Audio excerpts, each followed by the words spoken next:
Hello दोस्तों, स्वागत है आपका हमारे इस वीडियो में। तो इस वीडियो में हम टेस्टिंग जो टॉपिक है वो देखने वाले हैं जो सॉफ्टवेयर इंजीनियरिंग में आता है। इसमें हम टेस्टिंग के जितने भी टेस्टिंग होते हैं सॉफ्टवेयर टेस्ट करने के लिए वो सारे कवर करने वाले हैं।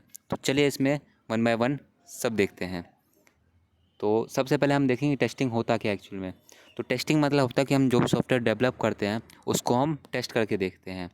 तो इसमें हम देखते हैं कि जो उसमें हम बग निकालने की कोशिश करते हैं, अगर कोई गलती होती है तो वो हम ढूंढते हैं, या हमने जो सॉफ्टवेयर बनाया है उसमें, या जो पहले से सॉफ्टवेयर बना हुआ है उसमें ढूंढते हैं। अब कौन कौन से टेस्टिंग होते हैं वो देखते हैं। तो सबसे पहले हमारा आता है ब्लैक बॉक्स टेस्टिंग। ये टेस्टिंग के टाइप हैं, ठीक है। Black box testing is that testing in which the tester does not have the knowledge of the coding. इसमें क्या होता है, जो सॉफ्टवेयर को टेस्ट कर रहा होता है उसके पास कोडिंग की नॉलेज नहीं होती है, ठीक है। इसमें क्या चेक करता है वो, इसमें जो सॉफ्टवेयर उसकी फंक्शनैलिटी चेक करता है। कैसे चेक करता है, उसमें बस इनपुट डाल के देखता है और आउटपुट से वो सॉफ्टवेयर आउटपुट प्रोड्यूस करता है और आउटपुट को देखता है बस, ठीक है। देन हमारा आता है white box testing. White box testing में इसका उल्टा होता है। इसमें क्या होता है, जो टेस्ट करता है उसको कोडिंग की नॉलेज होती है, जो सॉफ्टवेयर उसका इंटरनल स्ट्रक्चर पता होता है, क्योंकि ये जो टेस्ट कर रहा होता है एक तरह का डेवलपर ही होता है, ठीक है। और इसमें ये चेक करता है जो हमारा इंटरनल स्ट्रक्चर है कोडिंग का वो हमारा सही से तो बना है कि नहीं बना, वो इसमें चेक किया जाता है। देन हमारा आता है यूनिट टेस्टिंग। यूनिट टेस्टिंग में क्या होता है, कोई भी सॉफ्टवेयर बनाओगे तो उसमें मॉड्यूल बनाते हैं, हम छोटे छोटे मॉड्यूल बनाते हैं। उन मॉड्यूल अलग भी हो सकते हैं, जैसा सॉफ्टवेयर उसके हिसाब से नंबर ऑफ़ मॉड्यूल अलग होते हैं।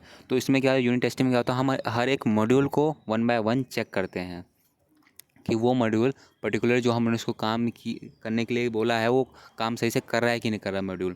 तो इसमें पर्टिकुलर एक एक मॉड्यूल चेक होता है। देन उसके बाद आता है इंटीग्रेशन टेस्टिंग। इंटीग्रेशन टेस्टिंग में क्या होता है, इसमें जो हमने मॉड्यूल बनाया है ना उनको हम एक मॉड्यूल को दूसरे मॉड्यूल के साथ जोड़ते हैं और उन दोनों को जोड़ के देखते हैं कि वो दोनों सही से काम कर रहे हैं कि नहीं। उसमें देखा जाता है एक मॉड्यूल दूसरे मॉड्यूल के साथ वो दूसरे मॉड्यूल कंपेरेटिवली में तो उससे जुड़ पा रहा है कि नहीं, दोनों मिलके काम कर पा रहे हैं कि नहीं कर पा रहे। तो इसमें सारे मॉड्यूल को एक साथ एक एक करके जोड़ के टेस्ट किया जाता है। देन हम आता है system testing. In this testing, we put the software in the different environment and check the whether the software is compatible with new environment or not.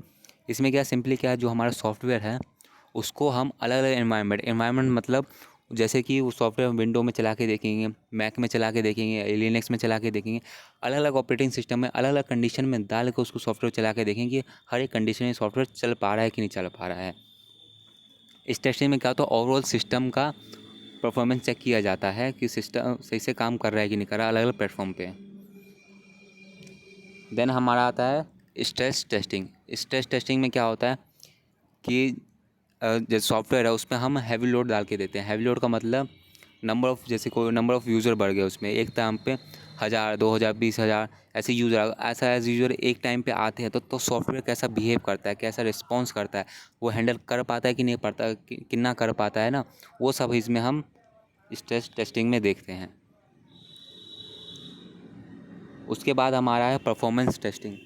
Performance testing में क्या होता है, ये सॉफ्टवेयर इसमें जो हमारा सॉफ्टवेयर होता है उस पे हम वर्कलोड डालते हैं। वर्क एक तरह का अनएक्सपेक्टेड वर्कलोड डालते हैं कि जैसे सॉफ्टवेयर नॉर्मली काम कर रहा हो, एकदम से हमने ज़्यादा काम डाल दिया है या ऐसा काम डाल दिया सॉफ्टवेयर कभी किया नहीं है, तो वैसे अनएक्सपेक्टेड वर्कलोड पे देखते हैं कि वो काम सही से कैसा कर रहा है, ठीक है। और जैसे इसमें लिखा है, it is a testing technique that carry out the determine the system performance in term of sensitivity, reactivity, stability under the particular workload. वो इसलिए अगर एकदम से ज़्यादा वर्कलोड आ गया उस पर वो हमारा सिस्टम कैसे रिस्पॉन्स कर पा रहा है, कैसे रिएक्ट कर पा रहा है, हमें सही से जो सॉफ्टवेयर है स्टेबल है कि नहीं, सही से वर्क कर पा रहा है कि नहीं, आउटपुट सही से परफॉर्म दे पा रहा है कि नहीं, है ना, वो सब इसमें देखा जाता है। परफॉर्मेंस एक तरह से देखा जाए, स्पीड हो गया है ना, जो आउटपुट रिजल्ट आने का टाइम होता है वो देखा जाता है इसमें। देन हमारा है usability testing. In this testing, we check the GUI part of created by the developer. It check the whether the GUI part of design of software of user friendly or not. Usability testing में simply है कि इसमें हम GUI part देखते हैं, जो हमारा software है उसका GUI ठीक से बना है कि नहीं बना, जैसा यूज़र ने बोला था वैसा उस डिज़ाइन के अकॉर्डिंग बना है कि नहीं बना GUI, और जो GUI बना है वो हमारा यूज़र फ्रेंडली है कि नहीं, वो चीज़ इन सब में टेस्टिंग में देखा जाता है। नेक्स्ट है एक्सेप्शन टेस्टिंग। इसमें क्या होता है, it is done by the customer to check the whether the deliver product perform the desire task और नॉट। इसमें मतलब जो होता है, जो हमने सॉफ्टवेयर डिलीवर कर दिया है कस्टमर को, तो कस्टमर इसमें चेक करता है जो हमारा जो हमें प्रोडक्ट मिला है वो सही से काम कर रहा है कि नहीं कर रहा है। जैसे जो कस्टमर को रिक्वायरमेंट थी वो सही से फुलफिल कर पा रहा है नहीं पा रहा, तो वो उसमें कस्टमर चेक करता है। अगला है हमारा अल्फ़ा टेस्टिंग। अल्फ़ा टेस्टिंग हमारा डेवलपर की साइड से सबसे लास्ट टेस्टिंग होता है।